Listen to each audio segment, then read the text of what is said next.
Do you know who the Secretary of State is? For which state? Do you know who the Secretary of State is? I want to say Hillary Clinton. Do you know who the Secretary of State is? Do you know who the Secretary of State is? No. Isn't she a woman? Do you know who the Secretary of State is? Of course not.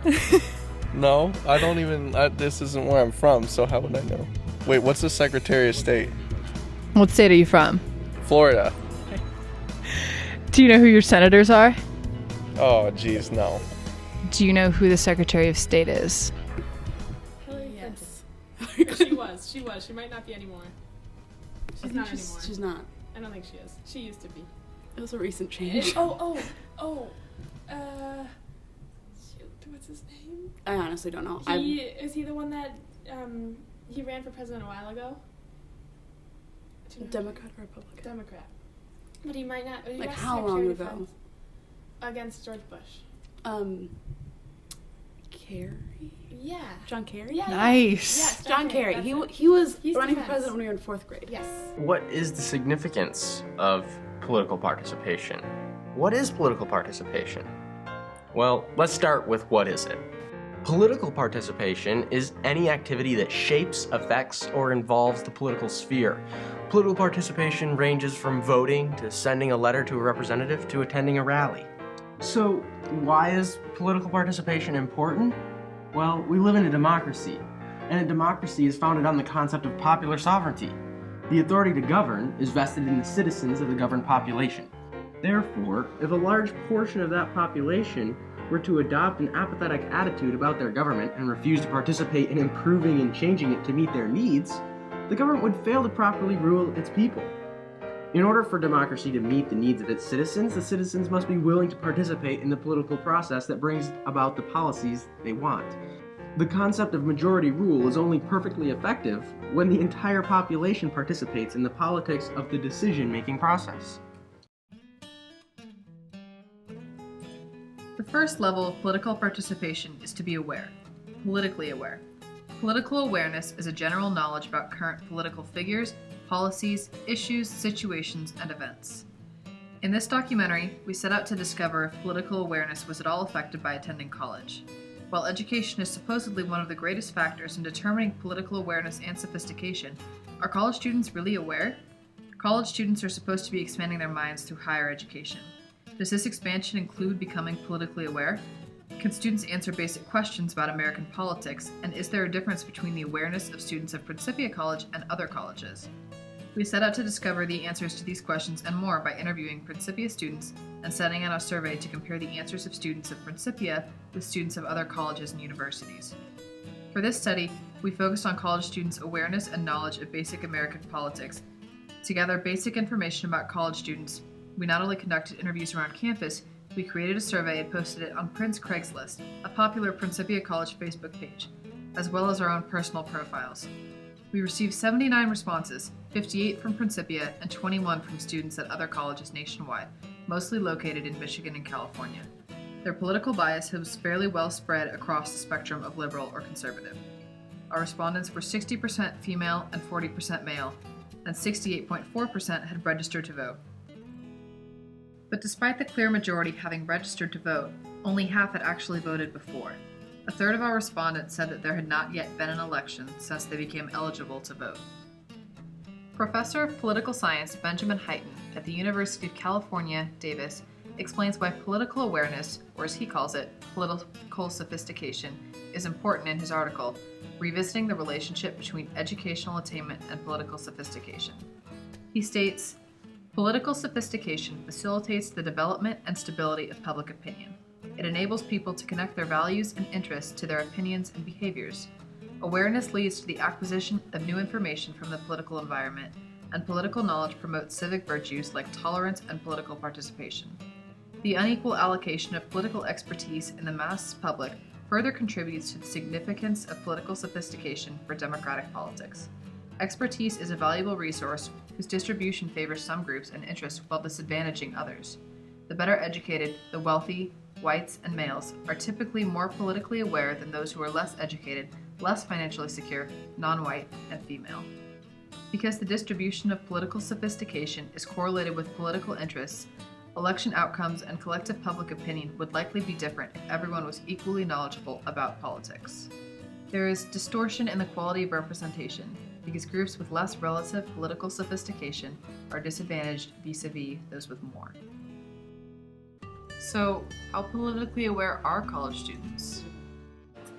Do you know who the Secretary of State is?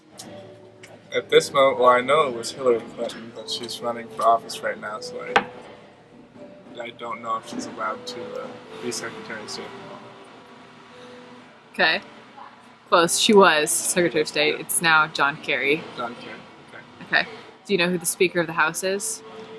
No. Okay. It's Paul Ryan. Okay. And you're from California? And I Do you know the senators? no. Okay. Nor do I know the governor of my state. What state are you from? Colorado. Do you know your senators? I do not.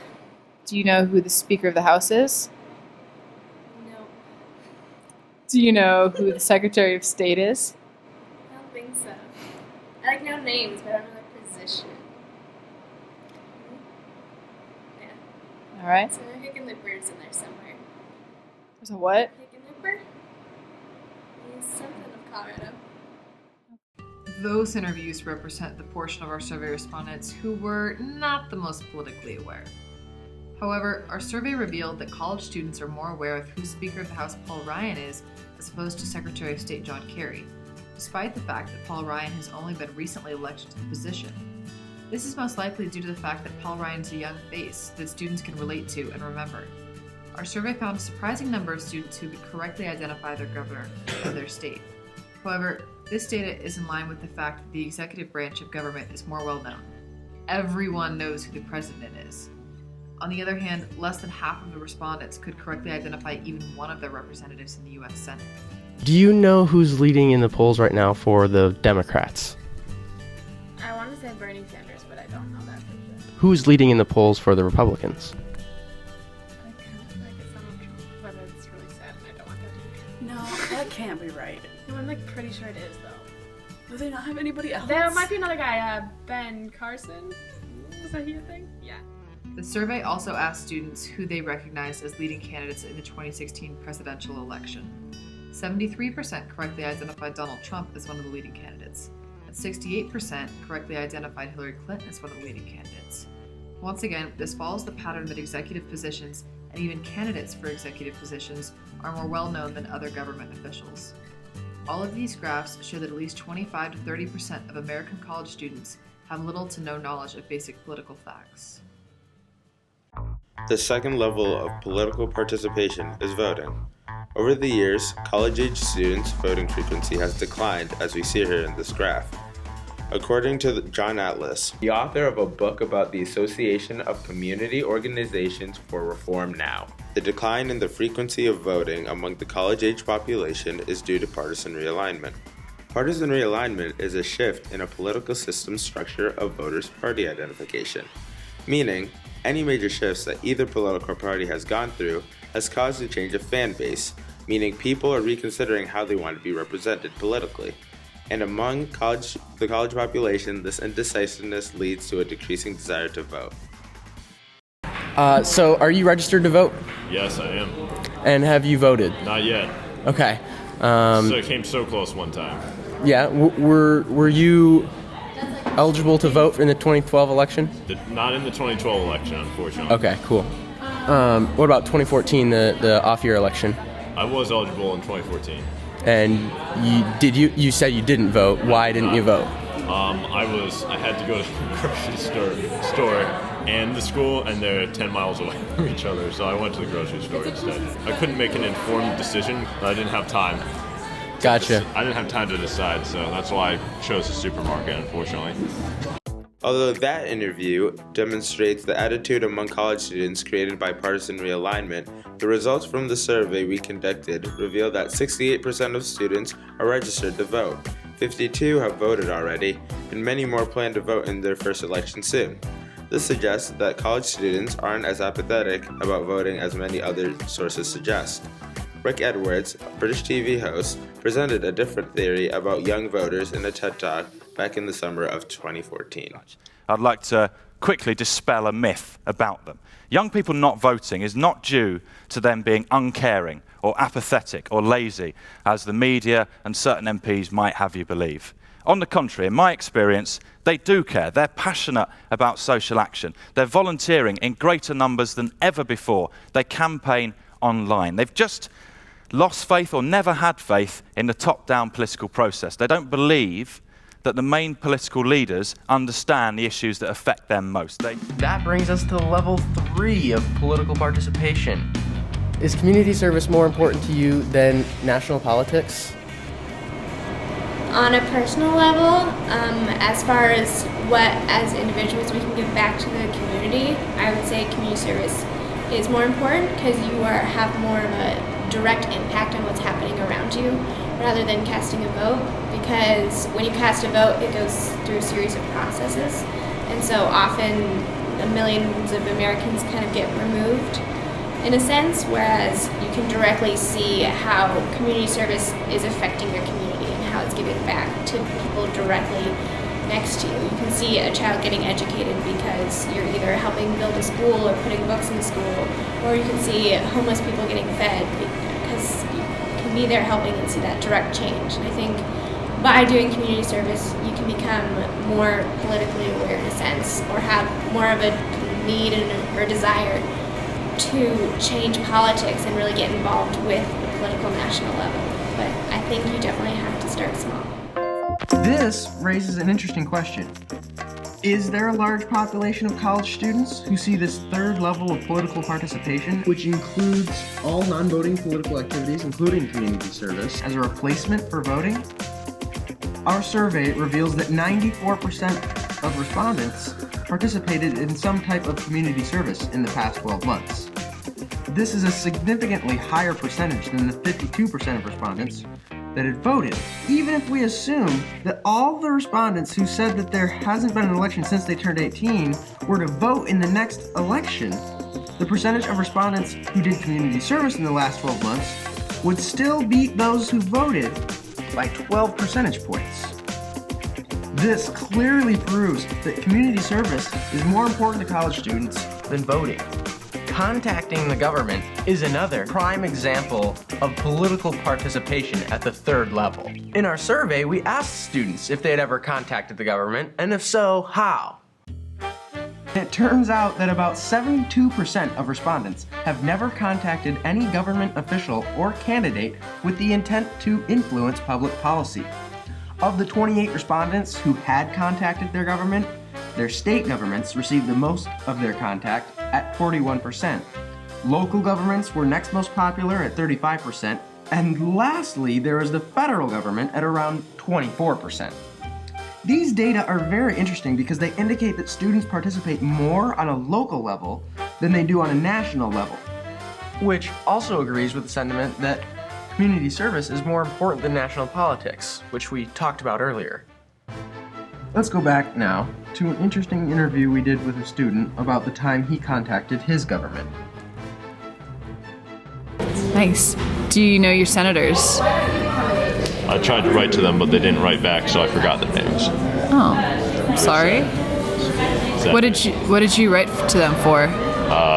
The giant dump in my neighborhood that has caused both the EPA and the Department of Environmental Protection, the DEP in New Jersey, a lot of trouble because they tried to stop this one guy from putting thousands of tons of chalk dust in it and construction waste. Unfortunately, caused an excess of hydrogen sulfide, which caused all the people in the neighborhood to file a civil suit against the state of New Jersey because they lost their sense of smell, because hydrogen sulfide destroys your sense of smell.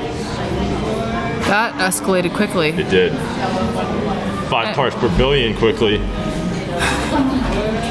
And you tried to write to your senators about this and they didn't write back? Yeah, they were too busy. Oh my God! I'll be right back. Our data support the conclusion that the third level of political participation, which includes all non-voting political activity, is the level at which college students are most engaged. This particular group has a desire to make a difference in the world they live in. Many of them simply don't see the value in staying up to date with national politics. Instead, they focus on political activities like community service, where they can directly see the results of their effort. The last question we asked in our study was, has college changed the amount or nature of your political participation? The results from the survey spanned all across the board, but there was a clear plurality of respondents that claimed that college had increased their political participation. And this is how it should be. College students are the future leaders of our nation and the parents of the next generation. Our study found that college inspired students to vote, which is supremely important despite the current perceptions of many of these students. The consequences of a decline in political participation has the potential to have a ripple effect across the generation to come. So it is even more important for colleges and universities to continue influencing students to participate in the political process.